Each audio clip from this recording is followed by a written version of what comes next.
नमस्कार साथियों।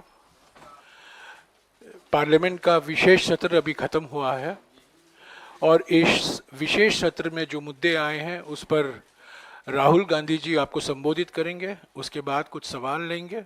मैं आपसे गुजारिश करूंगा कि ये सवाल सिर्फ विशेष सत्र तक ही सीमित रखा जाए। राहुल गांधी जी। थैंक यू जयराम जी।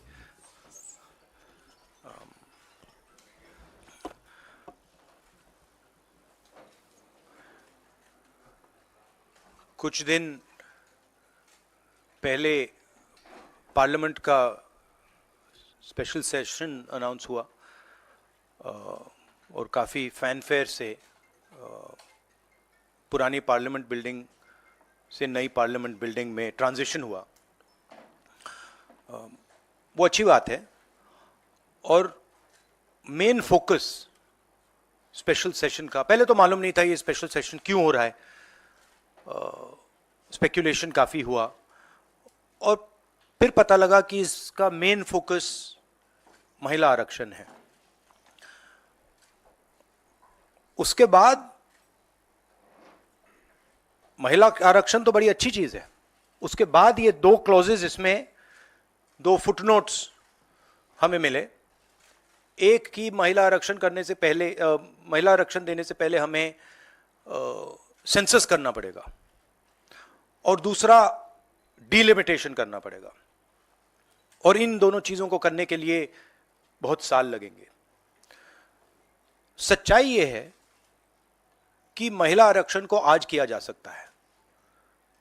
33% आज जो सीट्स हैं लोकसभा में, विधानसभा में, वो महिलाओं को दी जा सकती हैं। कोई कॉम्प्लिकेटेड मामला नहीं है, मगर सरकार वो नहीं करना चाहती है। सरकार ने ये देश के सामने रख दिया है, मगर रियलिटी ये है कि ये इंप्लीमेंट आज से 10 साल बाद होगा। ये भी नहीं मालूम कि होगा या नहीं होगा।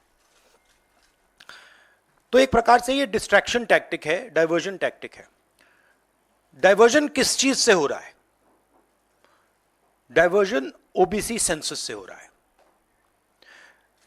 मैंने पार्लियामेंट में सिर्फ एक इंस्टीट्यूशन के बारे में बात की, वो जो हिंदुस्तान की सरकार का सेंटर है, कोर है, जो हिंदुस्तान की सरकार को चलाता है, कैबिनेट सेक्रेटरी एंड सेक्रेटरीज। और उसमें मैंने एक छोटा सा सवाल पूछा। प्रधानमंत्री कहते हैं कि वो ओबीसी के लिए बहुत काम कर रहे हैं। अगर प्रधानमंत्री इतना काम कर रहे हैं तो 90 लोगों में से सिर्फ 3 लोग ओबीसी कम्युनिटी से क्यों हैं? पहला सवाल।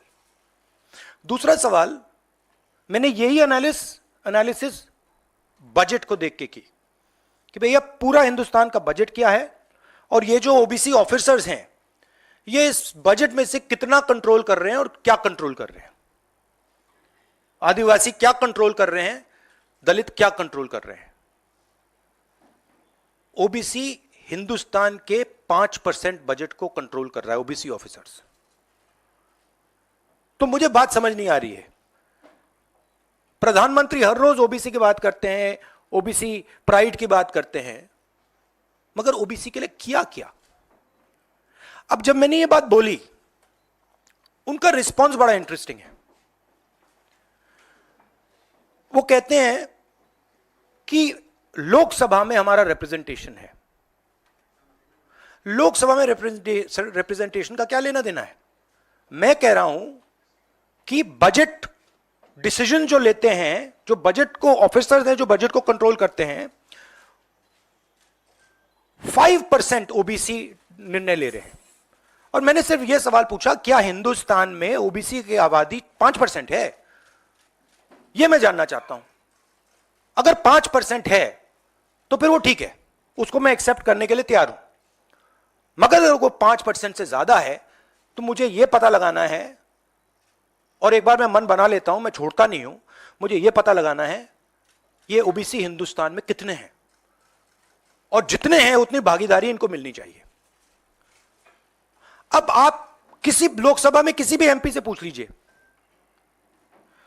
लोकसभा को टेंपल ऑफ डेमोक्रेसी कहा जाता है। आप किसी भी बीजेपी के एमपी से पूछ लीजिए कि वो कोई डिसीजन लेता है, कोई कानून बनाता है, कोई कानून बनाने में भाग लेता है, किसी से भी पूछ लीजिए, बिल्कुल नहीं। ना कांग्रेस का एमपी इस लोकसभा में, ना बीजेपी का एमपी, ना कोई और इंडिया का एमपी कोई डिसीजन लेता है। मतलब एमपीज को जैसे मंदिर में मूर्ति होती है वैसे मूर्तियां बना रखी हैं और ओबीसी की वहां पे मूर्तियां भर रखी हैं, मगर पावर बिल्कुल नहीं है, देश को चलाने में कोई भागीदारी नहीं है। यह सवाल मैंने उठाया है कि क्या, और हर ओबीसी युवा को यह समझना है कि क्या आपको इस देश को चलाने में भागीदारी मिलनी चाहिए, हां या ना। अगर मिलनी चाहिए तो क्या आपकी आबादी 5% है, हां या ना, यह सवाल है। और डिस्ट्रैक्शन इस बात से हो रहा है, बीजेपी को ये जो 2 पॉइंट्स हैं, महिला आरक्षण वाले, डिलिमिटेशन और सेंसस, इनको हटा देना चाहिए और एकदम महिलाओं को जो इज्जत मिलनी चाहिए, जो रिस्पेक्ट मिलनी चाहिए, जो भागीदारी होनी चाहिए,